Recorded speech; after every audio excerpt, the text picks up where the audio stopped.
찾아줘. 명화 속의 비밀.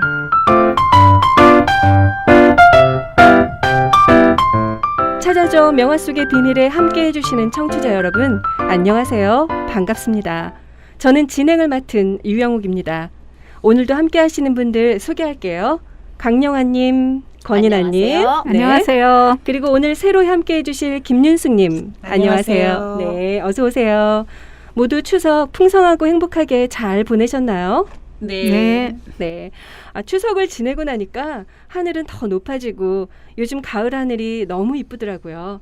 그런데 최근에 고우에 대해서 다시 공부하고 살펴보다 보니까 멋진 풍경을 대할 때면 고우라면 이런 멋진 경치를 어떻게 그려냈을까 하는 생각이 항상 먼저 들더라고요.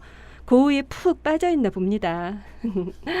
윤숙님, 새롭게 저희 팀에 합류하셨는데요. 고우가 윤숙님께도 매력적으로 다가오던가요? 네, 그림만으로만 접했던 고우였는데요. 그가 그 신학을 그만둔 후 가난한 탄광촌에서 그들과 함께 가난을 공유하며 살아간 그 흔적들이, 그의 헌신들이 그 그림 속에 곳곳에 배어 있음을 발견했습니다. 네, 그러셨군요. 그래서 저희 팀은 지난 첫 회 때 다루었던 고우의 그림 속의 두 가지 키워드를 2회에 걸쳐서 조금 더 자세하게 살펴보려 합니다. 영화님, 그 첫 번째 키워드를 다시 한번 소개해 주실래요? 네. 첫 번째 키워드는 소외된 사람들에 대한 관심과 사랑이었죠. 그 키워드에 대해서 두 작품을 다루었습니다. 네, 맞습니다. 오늘은 고우의 그림 속에서 발견할 수 있는 소외된 사람들에 대한 관심과 사랑이란 키워드로 고우의 그림을 다시 찬찬히 들여다보는 시간을 만들어 보았습니다. 인하님, 지난 첫 회 방송에 저희가 고우의 일생에 대해 짧게나마 살펴보았죠.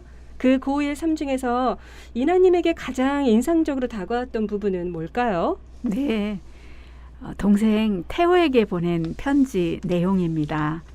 하나님을 알 수 있는 가장 좋은 방법은 많은 것을 사랑하는 것이다.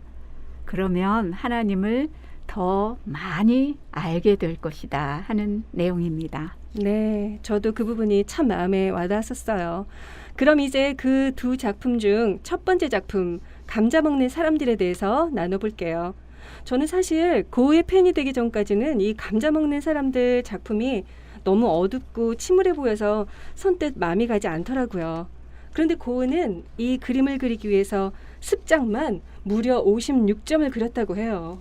윤숙님, 좀 더 자세히 설명해 주실래요? 네, 고우는 1883년 말부터 그의 고향 뉘넨에서 그림을 그리며 노동자들과 함께 생활하면서 1885년에 이 그림을 완성했다고 해요.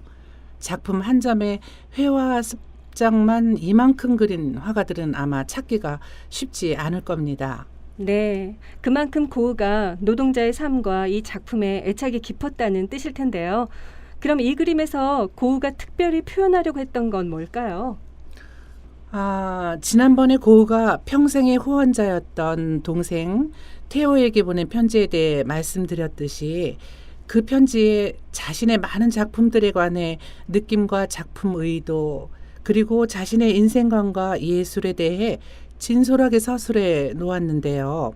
이 그림에 대해 역시 고우는 나는 이 그림의 진실을 담을 것이다. 어둠 속에서도 빛나고 있는 이들의 삶의 진심을 담아낼 것이다. 또 사람들의 주름에 배어있는 깊은 삶과 손과 옷에 묻어있는 흙의 의미를 노래할 것이다 라고 말했고요. 그 이후에 많은 작품을 통해서 고우 자신이 일평생 사회적 약자와 노동자, 농부, 직주공이나 광부들에게 관심과 애착을 가지고 있었던 것을 보여주게 되죠. 이것이 우리가 일반적으로 알고 있던 고흐의 미친 화가라는 이미지와 가장 많이 다른 부분인 것 같습니다. 네, 그렇군요.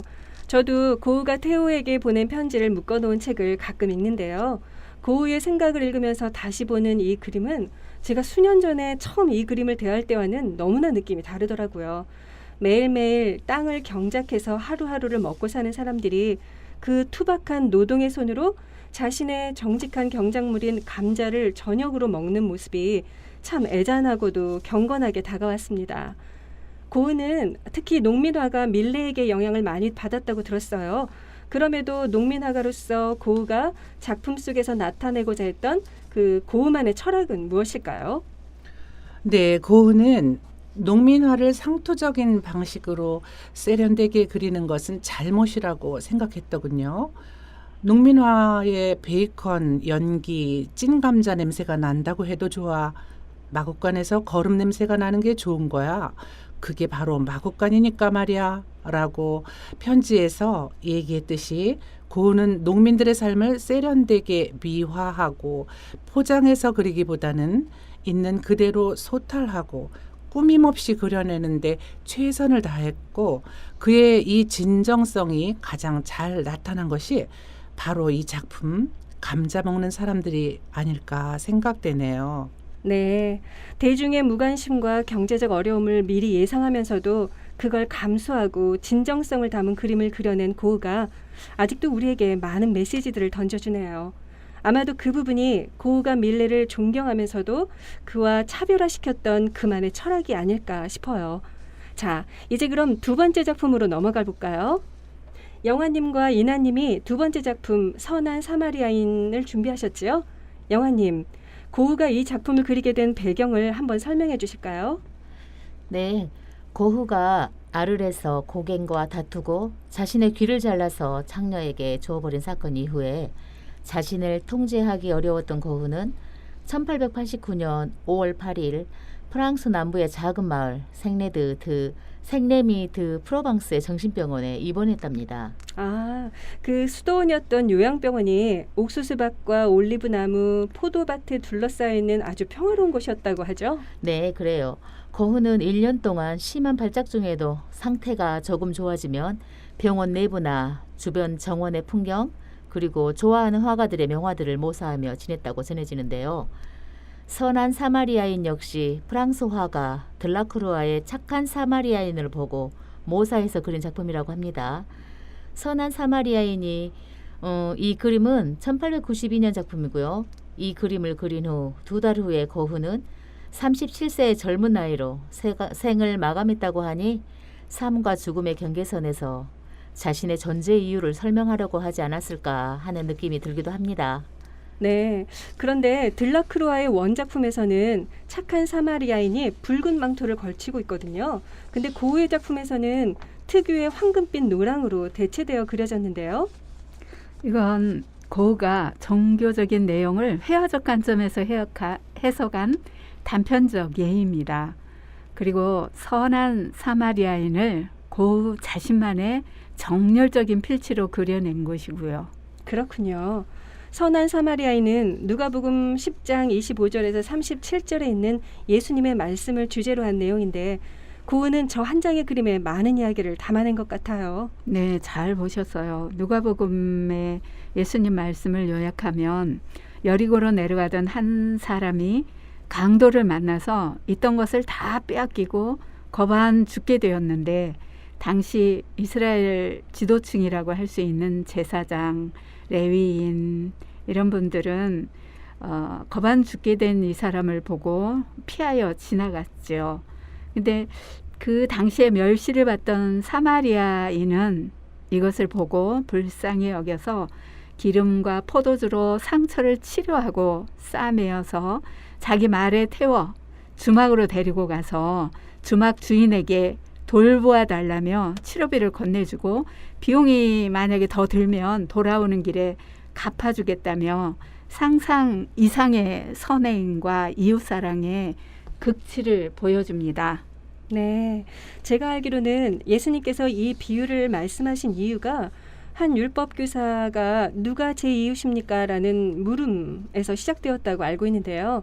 율법교사의 질문에 예수님이 이 비유를 말씀해 주시고 나서 누가 강도 만난 사람의 이웃이 되어주었느냐라고 되물었을 때 율법교사가 그에게 자비를 베푼 사람입니다 라고 대답하자 예수님께서는 너도 가서 그렇게 하여라 라고 말씀하셨죠. 맞아요. 이 말씀은 바로 우리에게 주시는 말씀입니다. 너도 가서 그렇게 하여라. 네, 그럼 예수님의 말씀을 기억하며 이제 고흐의 그림을 자세히 들여다보실까요? 여리고로 가는 길목에서 강도를 당해 상처투성이가 되어 쓰러져 있는 한 남자가 있습니다. 존경받는 율법사가 그냥 지나가고 경건한 레위인도 그냥 지나쳐요. 그를 보고 도와준 건 천하고 멸시받는 사마리아인이지요. 네, 환자를 말에 태우는 사마리아인을 보세요. 거반 죽어가는 남자의 축 늘어진 몸을 일으켜 세우는 사마리아인의 자세가 아주 힘에 붙여 보입니다. 강도 만난 이는 오히려 환한 빛을 받은 얼굴이고 반대로 그를 구하는 사마리아인은 지친 얼굴입니다.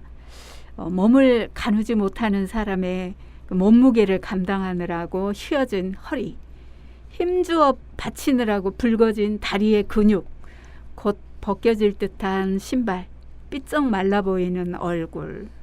그리고 두 눈은 감겨져 있네요. 그에게는 강도 만난 사람이 사마리아인인지 유대인인지는 중요하지 않은 일이었다는 의미겠죠. 두 눈을 뜨고 살펴보고 난 후의 판단으로서가 아니라 그냥 상처받아 도움이 필요한 한 인간으로만 보았다는 뜻인 것 같아요. 네, 심지어 남자를 안장 위에 받아들이라는 말의 태도도 아주 안정적이어서 그 사이에 흐르는 감정이 진정한 이웃사랑을 이야기하는 듯합니다. 이제 더 자세히 보면 여기 오솔길을 따라 앞쪽에 뒷모습만 보이는 두 사람이 있어요. 저 멀리 사라져가는 율법사의 뒷모습은 몽개도 표현되었고요. 비교적 가까운 거리에 또 한 사람은 책을 들고 심지어 고개를 돌린 채 다른 것에 관심이 없는 레위인을 표현했는데요. 그들은 강도 만나 죽어가는 사람을 외면하여 피하여 지나쳐 가고 있어요. 그러면서 그들은 이웃을 사랑해야 한다고 교육을 받았고 또 그렇게 교육을 하는 지도층 인사들이죠. 이렇게 윤리적인 교육만 받은 사람들에겐 함정이 있어요. 이래야 한다, 저래야 옳다. 이런 계명이나 윤리 뒤에 숨어서 자신의 약점을 교묘하게 감추고 율법적으로는 많이 알고 있다는 우월감을 내세워 백성들 위에 군림하려고 합니다. 그들은 진심을 다해 이웃의 삶 속으로 스며들지 못하기 때문에 정작 자신은 하나님께서 가장 원하시는 이웃 사랑의 삶을 실천하지 못하며 살아가는 것이죠. 맞아요. 그들은 오직 율법의 잣대로만 모든 것을 규정지으려 했어요. 심지어 자신들이 하나님을 율법으로 이런 분이다 하고 규정해 놓았고요. 결정적인 순간에 하나님 앞에 초라해질 수밖에 없는 율법사와 레위인들이 나와는 아무런 관계가 없는 그들인 것이 아니라 어쩌면 성경만을 앞세우면서 하나님의 말씀을 곡해하고 이웃을 진심으로 사랑하지 못하고 이웃의 어려움과 고통에 무관심하고 외면하면서 아무렇지 않게 살아가고 있는 우리들의 모습은 아닐까요? 왠지 나와 닮은 것만 같은 저 사라져가는 뒷모습을 떠나보내지 못하고 자꾸만 아프게 들여다보게 되네요. 영화님의 고백이 바로 고우가 이 그림을 통해서 우리에게 전하고자 하는 메시지가 아닐까 싶네요. 예수님께서 우리를 위해 그러셨던 것처럼 우리도 내 이웃을 위해 그리하며 살자. 사마리아 사람처럼 행동하는 믿음의 삶을 살아내자는 것이라 깨닫게 됩니다. 그래요. 가서 너도 이와 같이 해라는 말씀 잊지 않고 꼭 실천하며 살아야겠습니다. 네, 오늘은 고우의 소외된 사람들에 대한 관심과 사랑이라는 키워드를 가지고 두 작품을 좀 더 자세히 살펴보았는데요. 여러분 어떠셨어요? 하나님은 감자를 먹는 사람들에 등장하는 고단한 농부들이나 선한 사마리아인에 등장하는 강도 맞은 이웃 모두가 우리의 이웃이라고 말씀하셨고 성경 전체를 통해서 하나님 사랑 그리고 이웃 사랑을 일관되게 말씀하고 계십니다.